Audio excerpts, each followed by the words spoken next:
আসসালামু আলাইকুম, ভালো আছেন বিবিজান? ভালো। সালামের উত্তর দেয়া সুন্নত বিবিজান, উত্তরটা দেন। ওয়ালাইকুম আসসালাম। 3 দিনের কথা বলে কতদিন থেকে আসো? আমি তো ভাবছিলাম তোমার সঙ্গে খুব ঝগড়া করবো আসার পর, কিন্তু আমাকে দেখে তো আমি ঝগড়ার কথা ভুলেই গেছি। সব আল্লাহর ইচ্ছা। কি হয়েছে তোমার? নিশ্চয়ই কোনো কারণ আছে। কারণটা বলো। মুসলমান হিসেবে 5 ওয়াক্ত নামাজ আদায় করা ফরজ। জানি তো। তাহলে জানলেও কেন পড়ো? এই যে তুমি নামাজ পড়ো না, তুমি যেমন পাপের ভাগীদার হচ্ছ, স্বামী হিসেবে কিন্তু আমিও তোমার পাপের ভাগীদার হচ্ছি। তো এটা তো বললেই হয়, না বলে যে তুমি আমার সঙ্গে রাগ করলে, এটা কি উচিত হলো? আজকের পর থেকে সরাসরি বলবো। বাবা অনেক, আমার তো বয়স হয়েছে, কখন কি হয়ে যায় বলা যায় না। আমার ব্যবসাটা বুঝে নাও। দুঃখিত আব্বু, আপনার ব্যবসায় ঘুষ লেনদেন করা লাগে। ঘুষ দেওয়া এবং ঘুষ নেওয়া দুটোই হারাম। আসরের ওয়াক্ত হয়ে গেছে, আমি আসছি। আস্তাগফিরুল্লাহ। কোথায় যাওয়া হচ্ছে? তোমাকে তো বললাম যে চৈতি পার্টি থ্রো করেছে। তুমি কি এই পোশাকেই পার্টিতে যাবে? তোমার ব্লাউজের পিঠটা কিন্তু অনেক বড়। তো আমি তো এতদিন এই ধরনের পোশাকেই পার্টিতে গিয়েছি, তাই না? ইসলাম ধর্মে কিন্তু এমন খোলামেলা পোশাক পরাতে নিষেধ আছে। ও মাই গড, ছেলেটা বলে কি, তুমি কি আমাকে বোরখা পরাবা নাকি? আমি তো বোরখা পড়তে বলছি না, একটু ঢিলে ঢালা সালোয়ার কামিজ পরেও তো যাওয়া যায়। তোমার দিকে কেউ বাজেভাবে তাকালে আমার কিন্তু কষ্ট হবে। আমি এই কথাগুলো তোমাকে ভালোবাসা থেকেই বলছি। আমার আসতে একটু দেরি হবে, যাই। দাঁড়াও, আমি তোমাকে এই পোশাকে যেতে দিব না। প্লিজ সিন ক্রিয়েট করো না। আল্লাহর দোহাই লাগে, এই পোশাকটা পরে যেও না।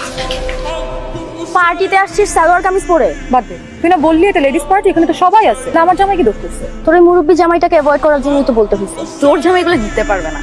আরে খা, হাতে নিয়ে বসে আছিস কেন? কেমন গাইস? আসো। সামিরা, এই সমস্যাটা কি তোমার? এই রাত বিরাতে ডাকতেছো কেন তুমি আমাকে? বাইরে আলো জ্বলে গেছে, আমি নামাজ পড়ে আসলাম। রাত কোথায় পেলে? এটা তোমার জন্য রাত না হতে পারে, কিন্তু এটা আমার জন্য রাত। তুমি যাও তো, প্লিজ তোমার কাজে যাও।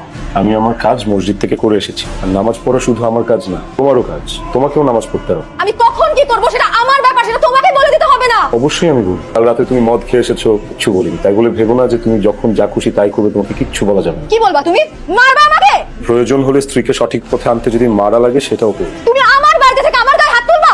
মারো, মারো আমাকে। শিক্ষিত আনকালচার খ্যাত।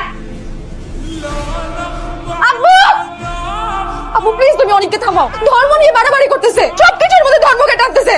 আমার সব স্বাধীনতা কেড়ে নিছে আব্বু, আমার লাইফটা একদম জাহান্নাম বানাই দিছে। অনেকের মধ্যে তো আমি খারাপ কোনো কিছুই দেখছি না। ও যা করছে বলছে সেটা তো তোর ভালোর জন্যই বলছে মা। একটু আগেও আমার গায়ে হাত তুলছে। তোর কারণেই ও গায়ে হাত তুলতে বাধ্য হয়েছে। একটা কথা ভুলে যাস না, অনেক কিন্তু শুধুমাত্র তোকে ভালোবেসে ওর বাবা মা ছেড়ে ধর্মান্তরিত হয়েছে। আমরা কিন্তু ওকে জোর করে মুসলমান করেছি। এখন তোকে ইসলামের প্রকৃত রাস্তায় আনার জন্য ও দিন রাত পরিশ্রম করছে। আমি বলি কি, তুই ওর কথা শোন।